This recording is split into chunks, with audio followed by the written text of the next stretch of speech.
نحمده ونصلي على رسوله الكريم أما بعد فأعوذ بالله من الشيطان الرجيم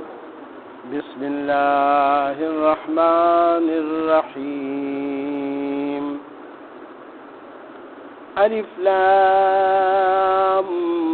را كتاب أنزلناه إليك لتخرج الناس من الظلمات إلى النور بإذن ربهم إلى صراط العزيز الحميد الله الذي له ما في السماوات وما في الأرض وويل للكافرين من عذاب شديد الذين يستحبون الحياة الدنيا على الآخرة ويصدون عن سبيل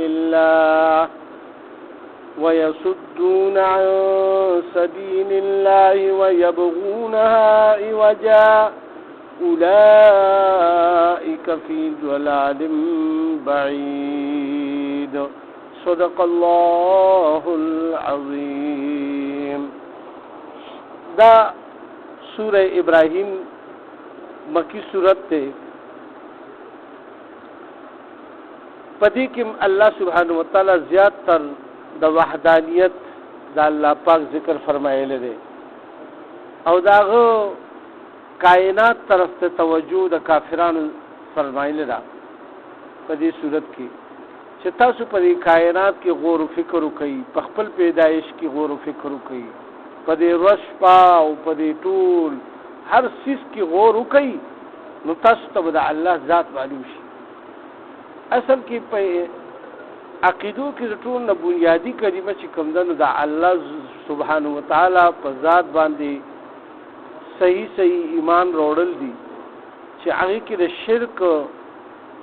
او د کفر د معصیت د دې سو بالکل ذره برابر هم دغه پاتې نشي شک شوبه. باقی کله چې الله سبحانه وتعالی یو سره اومني نو بیا به دغه حکمونه مني. نو زیات تر احکامات بیا راغلي دي په مدینه منوره کې چې کله چونکه د ټول نړۍ خود شرک رد کولو په مکه معظمه کې زیات تر مشرکانو الله منلو، خو الله سره مختلف قسم بوتان هغه شریکان جوړ کړي چې دام حاجت روا دي او د دې د وجنه هغه د هغه نوم سوالونه کول او چې څنګه د الله عبادت کیږي داسې عبادت واغې د بوتانو کولو. یعنی مثال د الله په نوم باندې خلق ذبح کوي، هغه به د بوتانو په نوم باندې کولا. الله ته قربانی خلق پیش کوي، نو هغه به بوتانو ته خپل قربانی پیش کولا. ګډ چيله به حلال کو داغه مخه ته کېکو، بیا به خړو په خپل خدا شانتي. نو دا شرکیات پاغي کې راغلي، نو الله پاک داغه ټولو رد پدی ټولو مکی صورتونو کې کړي. ور سره الله پاک د یوسو اعمالو خاص طور ذکر فرمایي په صورت یعنی مکی صورتونو کې موږ تاسو سوچو کوي کنه، نو په هغه کې الله پاک دا ویلي چې واقیم الصلاة و اتو الزکات. دا د رومبه روزینا یعنی دا مونږ او دا زکات چې کوم دی نو دا وو، خو د زکات فرضیت لانو او نس خاص مقدار مقرر وو او نه د منځونو مقدار مقرر وو. د منځونو مقدار خو کله چې رسول پاک صلی الله علیه و سلم عرش مولا تعالی معراج شریف ته التقی نبی د پنځو منځونو حکم راو، 50 منځونو او بار په درخواست باندې الله پاک د رسول علیه الصلاۃ والسلام سره دا 5 منځونه کمول اخر کې 5 پاتې شو. نو بیا چې موسی علیہ السلام ورته بیا وی چې رب یا الله پاک نه دا کم کو ورته مال او الله نه حیا راځي چې 500 نو 15 ک دا به ما څنګه امت یعنی چې به 15 نشي کولای. خو بیا الله وسره دا وعده وکړي چې طالب تاسو امتیانو ته زه 500 منځونو ثواب ورکوم او بلکې دا هر نیکه ثواب په لس ګونه ورکوم به 10 امثالها. یعنی یو نیکی یو مسلمان او کی هغه ته لس ګونه ثواب ملاویږي او کبدیو کې یو په یو. نو دا یو خصوصي کرم او مهرباني الله سبحانه وتعالى وکا. خو د دې رمخ کې چې کوم منځونه یعنی وو نو سار منځ به او دا تاسو ګورئ د سار منځ کې په تیز تلاوت په هغه وخت کې به کافران ټول دوبه او دغه وو ځای په ځای دغه شانتي د ماښام نه پس هم خلک کورونو ته لاړه ځای به خوشي شو بیا به دوی په تیز تلاوت کولو. د ماسپښین او د ماسخوتن مونځ به یعنې په تیز تلاوت او د ماسپښین او د مازدیګر مونځ کې به د ورځې اوقاتو نو مسجد حرام کې به یا چې دوی به مونځ کولو یا کورونو کې نو خلک به ټول ویښو نو به د دې د وجې نه به پټ کرت. نو دا د الله په دې کې حکمت ته تر قیامته پورې به دا سنت جاری وي د رسول پاک صلی الله علیه وسلم. خو د مونځ تلقین او د پیسو یعنی د خرج کولو تلقین دا د مخکې نه راغلی دی. څنګه چې ابوبکر صدیق رضی الله تعالی عنہ مسلمان شو نو د هغه په هغه وخت کې شپږ یا څلور ارسو داسې دوکانونه چې په هغې کې د ریخمو کپړې به وي د ټولو نه قیمتي کپړې د ریخم اوس هم ډېرې زیاتې قیمتي دي د ریخمو. نو د دې کاروبار تجارت به کول او ډېر لوی سطح باندې او دا ابوبکر صدیق رضی الله تعالی عنہ د مکې معظمې جج ډېر لوی او دا باندې خو چې کله د ایمان وروړو نو ته بیا بس په خلکو محنت شروع کو او خلکو له دعوت ورکولو چې تاسو مسلمانان شئ او دا کلمه وایي چې لا اله الا الله محمد رسول الله تاسو کامیاب شئ. نو رسول الله صلی الله علیه وسلم په وینا باندې چې څوک مسلمان شو او هغه ورته چې او بس د ټیک شو نو داسې به هغه به راول رسول الله صلی الله علیه وسلم په خدمت کې به پیش کو او هغه به بیا هغه ته کلمه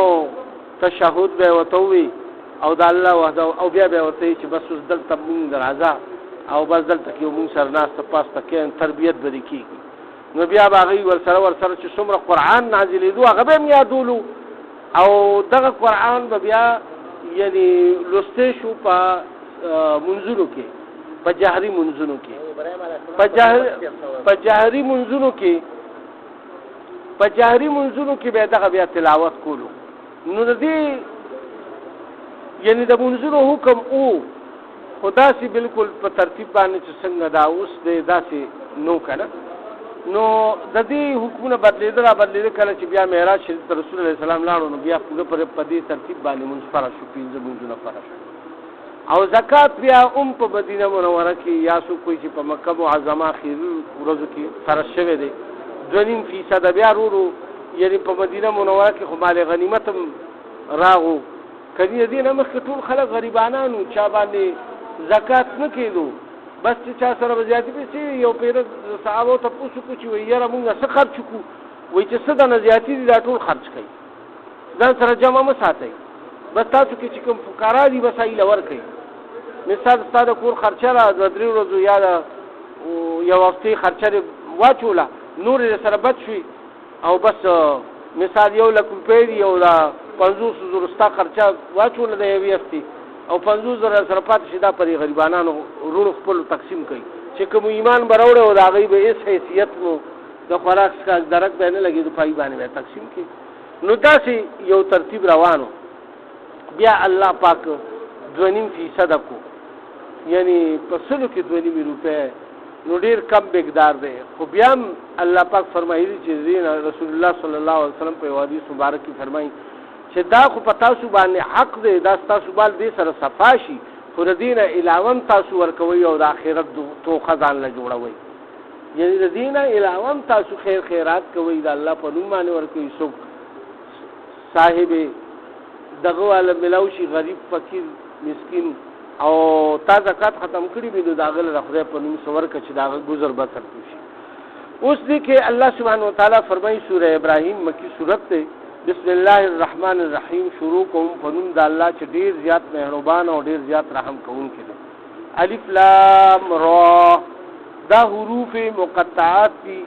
او د دې په معنی باندې صرف الله او دا رسول پیږي. کتاب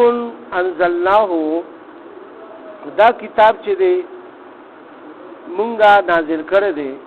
الیکا تا تا اے پیغمبر علیہ الصلوۃ والسلام لتخرج الناس د پاره د دې چې او باسه ته خلق لرا من الظلمات د تیارونه مراد دلته د کفر تیاری دي دا نه چې شپه ده نو بس د رڼا ته او باسه ستا د کفر تیاری دي من الظلمات الی النور رڼا تا چې هغه د اسلام رڼا ده د یعنی د شرک او کفر دا ظلمت تیار ده د دین او باسي او مؤمنان شي دی نو دای رڼا کې داخل شو باذن ربهم خدا به په توفیق د رب کیږي په اذن دا په حکم د الله سره به دا کار کیږي دعوت به تور کې بعضی به قبلای بعضی به نه قبلای او ته په دې نه خپکیږي باذن ربهم د دې د په اذن د رب د دوی سره به د ایمان وروړي سو په خپل توفیق او طاقت باندې ایمان نشي وروړي او نه چا په تبلیغ او په دعوت باندې سو ایمان وروړي چې الله رچا په زړه کې واچولو هدایت او تعالی پاک ذکر هغه ته هدایت ملو شي مسلمان شي او بعضی ته ټول عمر سر خوک کې هغه به دغه شان ته لاشي نو دا ذکر الله پاک دې کې دا شرط خیر چې باذن ربهم په حکم د الله سره الى صراط العزیز الحمید اغلار طرفتا چې د زبردست او د ستایل شوی رب د طرف لار دا یعنی هغه طرف ته دعوت ورکو خلق لا او هغه ته هدایت ملاوي الله الذي یعنی الله پاک هغه ذات ته له داغه د پاره ما فی السماوات هر هغه څه چې په اسمانونو کې دي او ما فی الارض او پزبکه کې دي وویل للکافرین او تباہی دا او بربادی دا او ویل کندر جهنم د کافرانو لپاره ویل هلاکت ته ویل چې یو سړی په کفر کې مړ شو دی بس هلاک شو ختم او په جهنم په کندو کې یو کندم ویل چې ډېر سخت کندر او پای کې ډېر سخت اوربلی ډېر سخت عذاب پکې کیږي نو وې دې تباہی دا د کافرانو لپاره من عذاب شدید دا سخت عذاب یعنی کوم چې ایمان ورنوري نه ته بیا ډېر سخت عذاب په آخرت کې ملاوي الذين واقسن يستحبون الحياة الدنيا چې خوخوي ژوندون د دنیا ترجیح ورکړي دنیا ته په آخرت باندې علی الاخرت په آخرت باندې ويسدون او من کوي عن سبیل الله د لارې د الله پاک نه ويبغونها عوجا او تلاش کوي پدې کې کوګواله دا الله کتاب کې نقطې رو باسي دا الله په حکمونو کې نقطې رو باسي یعنی دا کوګواله دی او دغه کوګواله د خلکو په ځل کې بیا چې وره یره کدا د الله کلام دې دې کې بداس دا ولې داسې خبره کیولا کله چې الله پاک بیا وخت دی او سړي ته چې هدایت وته نکېږي نو بس بیا څه ضرورت دی چې هغه ته خبره کې لکه داسې کار کېچ کله او دا خدا الله خبرې دي او چې څنګه الله فرمایلی نو موږ په ماغه شانتي ایمان لرو چې هغه شانتي ایمان نه وروړو نو بیا خو زموږ ایمان ناقص دی د دې لپاره پدې کې کړکېچ باندې لټوي کړکېچ دا کوګواله دی اولئک فی ضلال بعید کم چې کړکېچ لټي او کوګواله لټي د الله په لار کې نو دا پاغه گمراهه لری کې وګرځید یا پراتی دي ولې گمراهه کې پراتی دي یا ورغرځید گمراهه تا ها وما ارسلنا او نذلی گلی بونگا من رسول در رسولاننا الا بلسان قومه مگر پاغه جبا داغه قوم والو کې کم نبیانم چراغلی دي سومرم نو الله پاک پاغه قوم کې را لګلی او داغه د نسل نه زیات تر را لګلی دي او داغه په زبان کې را لګلی دي مثال پښتنو توسته او پنجابي رولېګا داغه خبر هغه نه مني دغه شانت پښتون لار شي نو پنجابي ته خبره کوي هغه مړ نه کده اوسګار دي بس دې یې سره د دې کارونه نشته نو بس دې پسې ګرځي نو دی نه مني نو دا د خپل د قوم سره چې کوي کنه نو دا هغه بیا ترجیح خلق بیا خبره ته وخت کی دي اوري او ډیر پکې بیا کړکېچونه لټي هغه خو الله پاک فرمایل کنه خو لیکن د خپل قوم خلق دا غي په جبه کې او چې تاسو په بدله جبه کې اوسه مثال د پښتنو په وراله کړه او غي په اردو په پیګینا او هغه ته د اردو سره یا پنجابي سره رولېږي او هغه ورته په پنجابي کې لګیا شي ورته یار څه خبره مونږ پیګو یا د انګريزانو ملک ته یو پښتون لاړ شي او هغه ته تقریر او وعظ کوي نو هغه پیګي نه په پښتون ته څه وعظ کوي ای بس ست خبره پین شو نو هغه بس خبرو مني د دې لپاره الله پاک فرمایي چې مونږ کوم یعنی پیغمبران را لېږلي کوم قومونو ته د هغه په جبه کې او د هغه قوم نه مراد لېږلي دي بلسان قومي ليبين لهم د پاره دي چې خکاره بیان کی دوی تا او فيضل الله من يشاء نو بیا چې سوق گمراه کیږي یعنی الله گمراه کوي چاله چې الله پاکو غاړي چې دینه پسم یعنی هغه په جبه باندې پیږي او په قوم کې خپېجنې چې دا سره خوري پاکیزه سره دی او د چرته غلطه خبره نه کړي غلط کار نه کړي او دا خبره هم دینه مندي نو بس دې په گمراه شو ويهدي من يشاء او هدایت کی چاته الله پاک نو دا غره چې بس چا په ځل باندې رحم وبتوي شي بس هغه بس خبره ووري په غور سره ووري او بیا په سوچ کی یره دې خورا خبره ټیک کړي دا منل پکار دی ناغه ته هدایت شي او هو العزیز الحکیم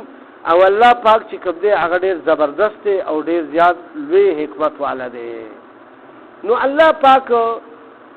دا چې څوګنو گمراه کوي چې کینې دا په زړه کې د هدایت طلبي او هغه گمراه کینا دا چې الله پاک راکړي او عزیز مطلب دا چې غالب ذات ته لکه هغه په زور هم دا ټول خلک مسلمانان کول شي خو لیکن الله پاک خود زور زبردسته لپاره خو نه کړه یعنی دا جون ور کړي دی جون کې اختیار ور کړی دی الله پاک انسانانو ته چې څوک مسلمانۍ او څوک نه مسلمانۍ آخرت کې ورته حساب کیږي څوک خبره مني او څوک نه مني دلته کې الله پاک دې طرف ته راغلی ولقد ارسلنا او په تحقیق سره لېګلو مونږه موسی علیہ السلام بیااتنا پخپلو نشانیانو سره ان اخرج د پاره د دې چې او باسي قومکا هغه قوم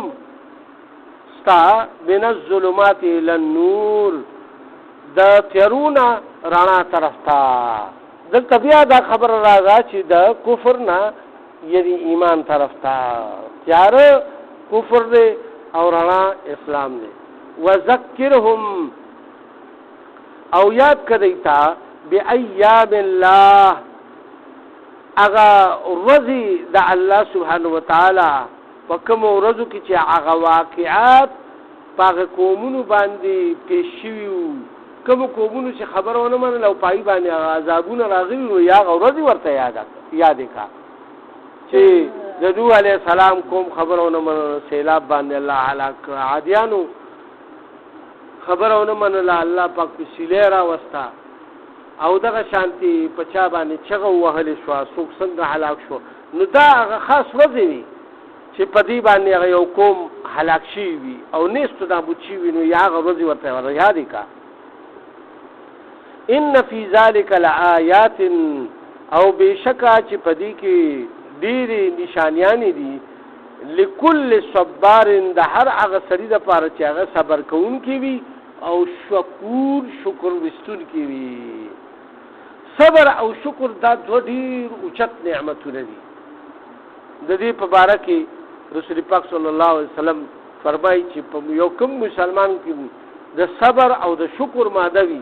نو دې به الله کامیاب ساتي په دې باندې چې غم راغو او د په صبر وکړو او د باندې د خدای پاک نعمت ورکړي وي او داغه شکر وستو نو دې په شکر گزار بندي او ګانو کې الله پاک واچي او په صابر خلکو کې به واچي او د ته ډېر غټ غټ خوشاله د آخرت ملاو شي او کنه دا چې سکون کی نو بیا به هغه ته سزا ملاويږي. اوس الله سبحانه وتعالى فرمایي واذ قال او کله چې وی موسی علیہ السلام لقومه قوم تا اذکروا یاد کئ نعمت الله نعمتنا یعنی احسان د الله پاک نعمتنا د الله علیکم چې پتا سبحانه کړی دي اذ انجیناکم فاغی کی یو دا چې کلا بچی کئ تاسو نجات درکو تاسو ته من آل فرعون دا فرعونیانو نا دا آل فرعون والنا چې تاسو لا یعنی الله پاک خلاصې درکو په کوم ورځ باندې نو تاسو دا خبره یاد کړئ یسومونکم او هغه فرعونیان داسې چې تاسو له سخت عذابونه درکو سوء العذاب سخت عذابونه به تاسو ته رسول ويذبحون تر دې پورې چې